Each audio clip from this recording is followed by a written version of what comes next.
தேவனுக்கே மகிமை உண்டாக ஜீவ வார்த்தையில் வேரூன்றுவோம். தெரிந்து கொள்ளப்பட்டவர்களின் அடையாளம் என்ற தலைப்பில் 1 தெசலோனிக்கேயர் 1ஆம் அதிகாரம் 2-4 பார்ப்போம். நீங்கள் தெரிந்து கொள்ளப்பட்டவர்கள் என்று நாங்கள் அறிந்து எங்கள் ஜெபங்களில் இடைவிடாமல் உங்களை குறித்து விண்ணப்பம் பண்ணி உங்கள் எல்லோருக்காகவும் எப்பொழுதும் தேவனை ஸ்தோத்தரிக்கிறோம். இங்கே தெரிந்து கொள்ளப்பட்ட ஜனங்களுக்காக அப்போஸ்தலனாகிய பவுல் ஜெபம் பண்ணுவதின் முக்கியத்துவத்தை சொல்லுவதை நாம் பார்க்கின்றோம். இந்த தெரிந்து கொள்ளப்பட்டவர்கள் யார் என்பதை நாம் முதலாவது பார்ப்போம்.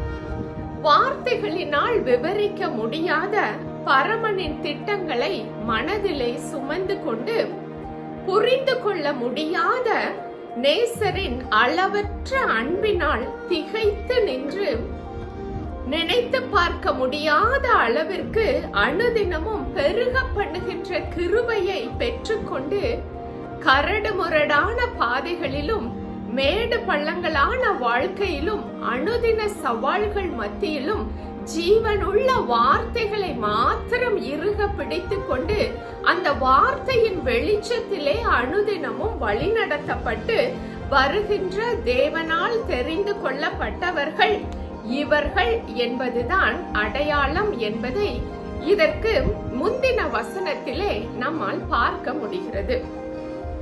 முந்தின வசனம் இவ்வாறு சொல்லுகிறது, 3 காரியங்களை தெரிந்து கொள்ளப்பட்டவர்களின் அடையாளமாக சொல்லுகின்றது.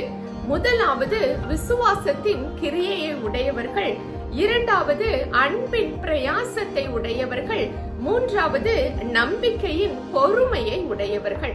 இந்த 3 குணங்களையும் தங்களுக்குள்ளாக கொண்டு இருக்கின்ற இந்த தெரிந்து கொள்ளப்பட்டவர்களுக்காக நாம் ஜெபிக்க வேண்டும் என்று சொல்லுகிறது. இவை அனைத்தையுமே தேவன் அவருடைய பிள்ளைகள் என்ற அதிகாரத்தை பெற்றிருக்கிற ஒவ்வொருவரிடமும் அவர் எதிர்பார்க்கின்றார். ஏனென்றால் நாம் ரட்சிக்கப்பட்டவுடன் பரிசுத்த ஆவியானவர் நமக்குள்ளாக வாசம் பண்ணுகின்றார்.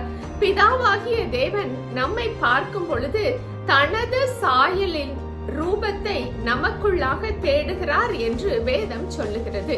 இந்த கிறிஸ்துவின் குணங்களை அவர் நமக்குள்ளாக பார்ப்பதுதான் இந்த தெரிந்து கொள்ளப்பட்டவர்களின் அடையாளமாக இருக்கின்றது. சாதகமற்ற சூழ்நிலையிலே விசுவாசத்தின் கிரியைகளை காண்பித்து வாழ்கின்ற தெரிந்து கொள்ளப்பட்டவர்கள் கிறிஸ்துவின் அன்பை எவ்வாறு எல்லாம் எந்தெந்த இடங்களில் எவ்வாறு வெளிப்படுத்த முடியுமோ அவ்வாறெல்லாம் அன்பை வெளிப்படுத்தி அவர்கள் சோர்ந்து போகாமல் அனுதினமும் ஸ்தோத்திரம் பண்ணி பெற்றுக்கொள்ளுகின்ற நன்மைகளுக்காக நன்றி பலிகளை செலுத்தி தேவனிடத்தில் இருக்கின்ற நம்பிக்கையிலே அனுதினமும் வளர்ந்து பொறுமையோடு காத்திருந்து பெற்றுக்கொள்வோம் என்ற நிச்சயத்தோடு வாக்குத்தத்த வசனத்தை உறுதியாக பிடித்து கொண்டு இந்த நம்பிக்கையிலே தேவன் மீது மிகவும் வைராக்கியமாக வாழ்ந்து கொண்டிருக்கும் இந்த தெரிந்து கொள்ளப்பட்டவர்கள் என்று அழைக்கப்படுகின்ற ஒவ்வொருவரையும் நாம் ஜெபத்திலே தாங்க வேண்டும் என்பதை தான் வேதம் சொல்லுகிறது. யோபு தன் சிநேகிதனுக்காக ஜெபித்த பொழுது யோபுடைய வாழ்க்கையிலே பலன் அடைந்ததை நாம் பார்க்கின்றோம்.